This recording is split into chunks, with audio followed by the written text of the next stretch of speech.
So hey everyone, today we will be trying to explain Lyapunov stability criteria.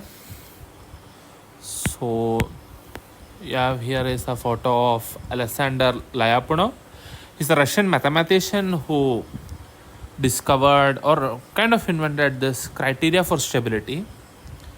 So before talking about Lyapunov stability, let's give a brief introduction to dynamical systems, fixed points or attractors, and its stability.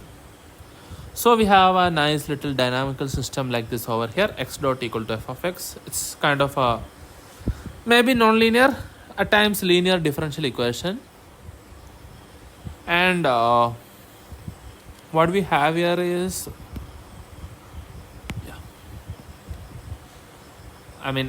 x is a vector and x of t is a trajectory. So what is stability? So before stability, let's talk about fixed point or equilibrium. Fixed point is something like a trajectory tends to when t tends to infinity or t tends to minus infinity, or basically the solutions of f of x equal to 0, where f of x is the function for defining the system. So xc is our equilibrium or stability point. So let's look at some trajectories evolving from a selection of initial points in the vicinity of xc. So in this, all these trajectories converge to xc. Meanwhile, all these trajectories appear to diverge out of x3.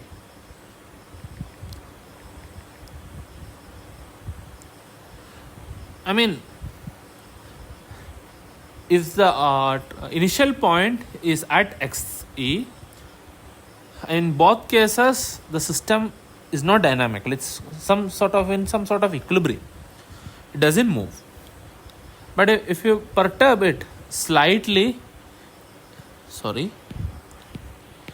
if you slightly perturb the system, it will take some sort of trajectories like this, depending upon the direction in which you perturb. So it's unstable. But if you perturb, it will some kind of come back to it. Like it will kind of not oscillate, it will kind of come back to it asymptotically, like when t tends to infinity. So this is our classical stable equilibrium and this is our classical unstable equilibrium. But here there is some sort of guarantee that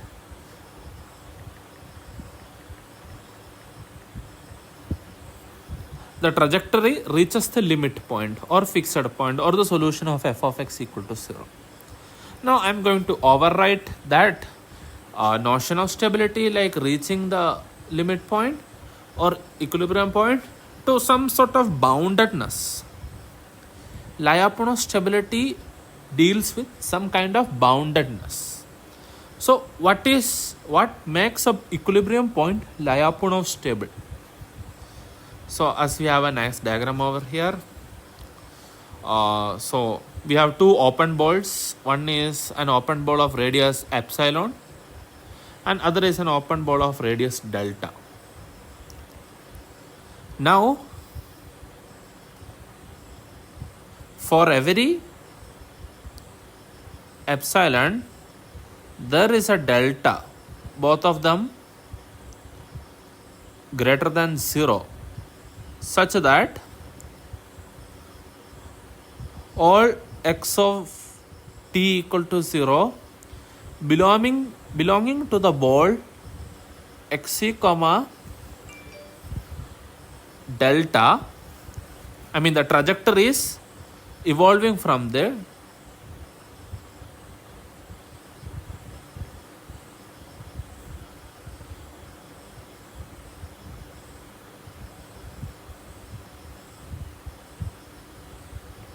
kind of is bounded within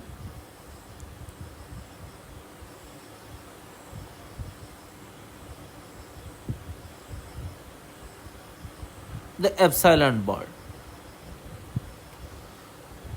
I mean, as long as the epsilon ball belongs to the domain,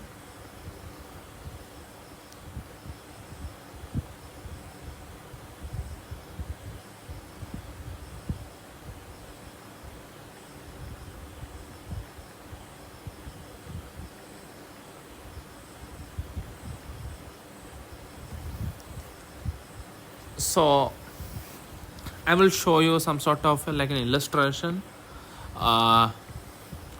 Let's take an initial point from here. It will be some sort of like,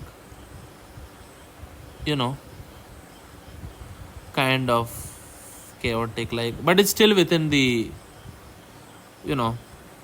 bounded within the epsilon ball. Let's take another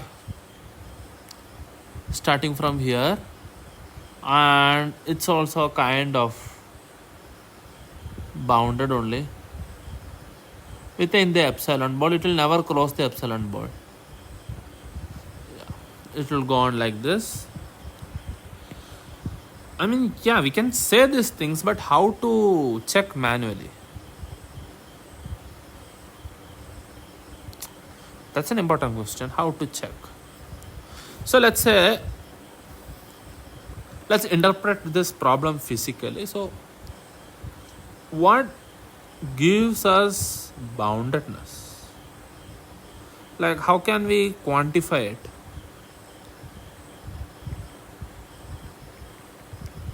Can we have some notion of energy?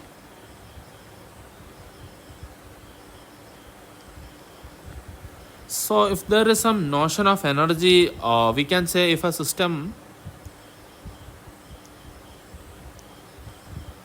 is conservative or dissipative,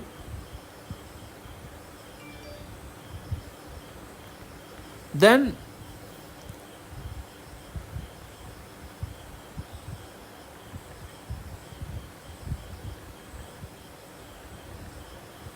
we can say that the system is some kind of bounded. Like, there are some forces acting in a field. So x dot equal to f of x. This is some kind of vector field. I mean, there are a lot of forces acting around it, pulling it towards an equilibrium point or pushing it away.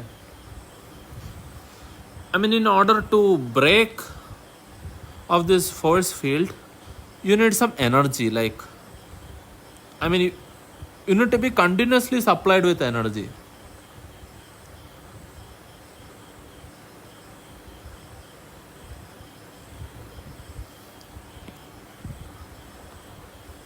With finite energy,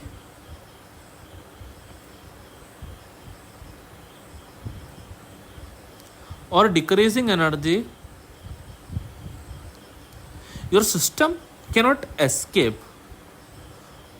Okay, your system cannot escape this zone like a force field.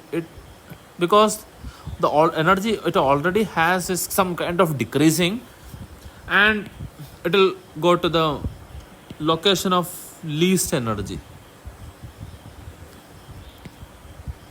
Now, energy is not necessarily like classical definitions of energy, but there should be at least one function.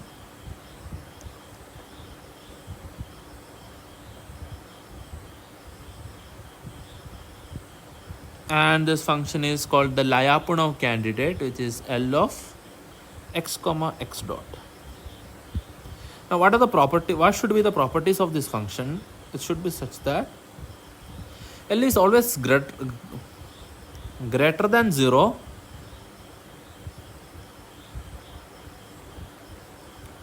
in domain. So we define Lyapunov stability all in some sort of domain. You can define it globally, but for a general case, let's consider some sort of domain. So L should always be greater than or equal to, greater than 0 in the domain, and it is only equal to 0 when x equal to xc and of course x dot equal to 0. Only at this point it's some kind of, you know, 0, so it's a minima. Let's consider x belongs to R, then let's have a phase diagram. This is x dot, this is x, this is xc 0, and this is our Lyapunov function. I mean, Lyapunov function is a function from Rn cross Rn to R. I mean, it's a real valued function. I'm sorry, I didn't mention that.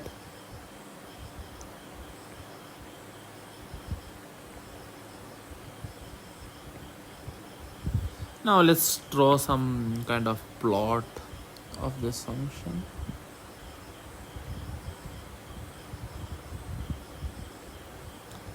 Yeah, some kind of positive definite function. Now what the, not theorem, like some sort of lemma, you can consider it as some sort of lemma, says that when we choose an initial point x of 0, it will give us some trajectory x of t. It's assume it's a smooth trajectory which is continuously differentiable, and along that trajectory we have like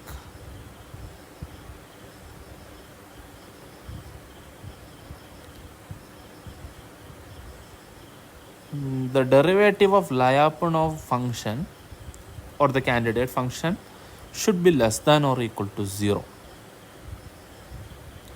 I mean, the Lyapunov function is some sort of energy.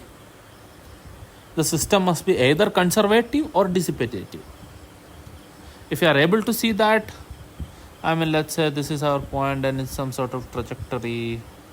So the energy is dissipating and it dies down to the 0 point.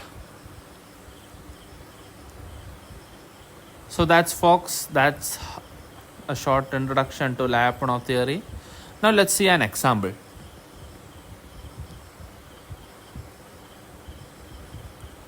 We have our simple pendulum.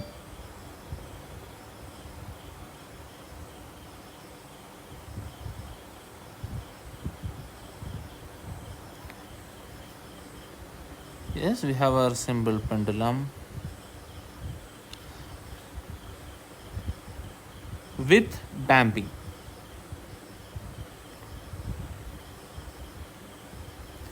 Okay, let's see with damping. So with damping, let's write the differential equations. X double dot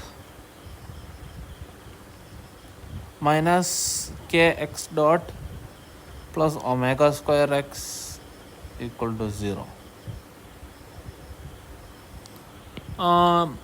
Maybe we can,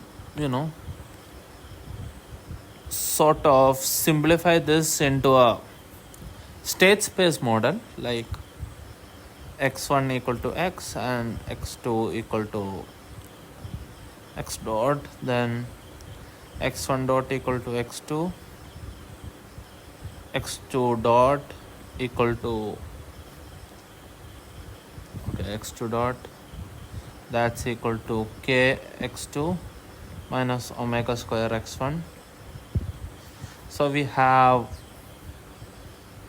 it's a plus over here, minus. So we have x2 x1 the whole dot equal to 0 1 minus omega square minus k x1 x2.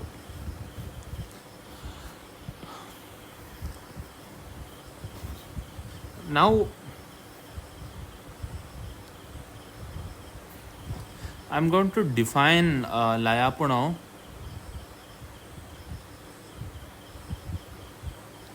function as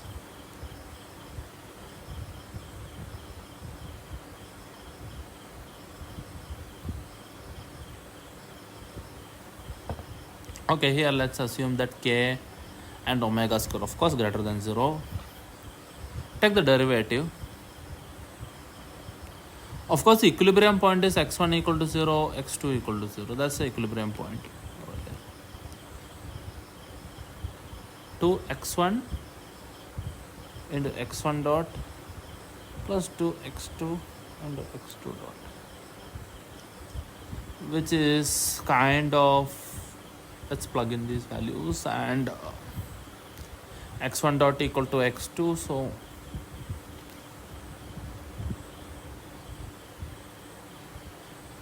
x dot plus 2 x dot minus kx dot minus omega square x.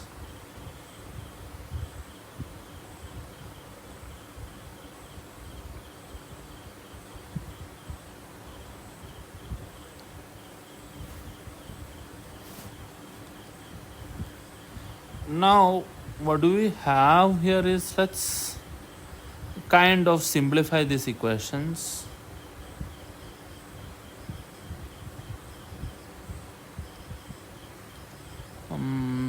How do we go about this?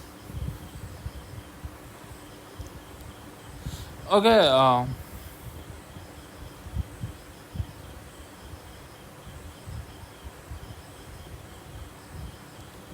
okay, let's say kind of by omega square. Yeah. Okay, by omega square. Okay, makes sense. I mean, L has to, there should be at least one L, so I have designed it like that. I mean, this some kind of rhymes with our half kx square plus half mv square. So something like k by m equal to omega square. I mean, some sort of stuff like that. This k and that k are different, please note. And where are we? Yes.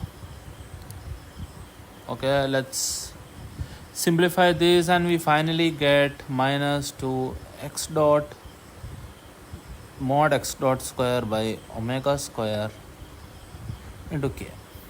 So we have k is greater than 0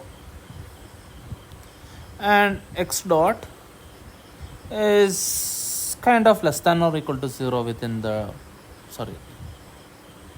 greater than or equal to 0. Hence we have dl by dt is less than or equal to 0 for all x1, x2 in domain.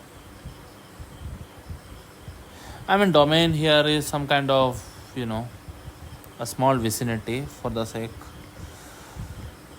So the equilibrium point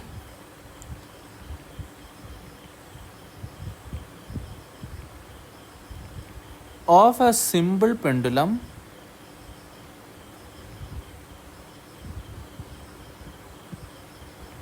is Lyapunov stable.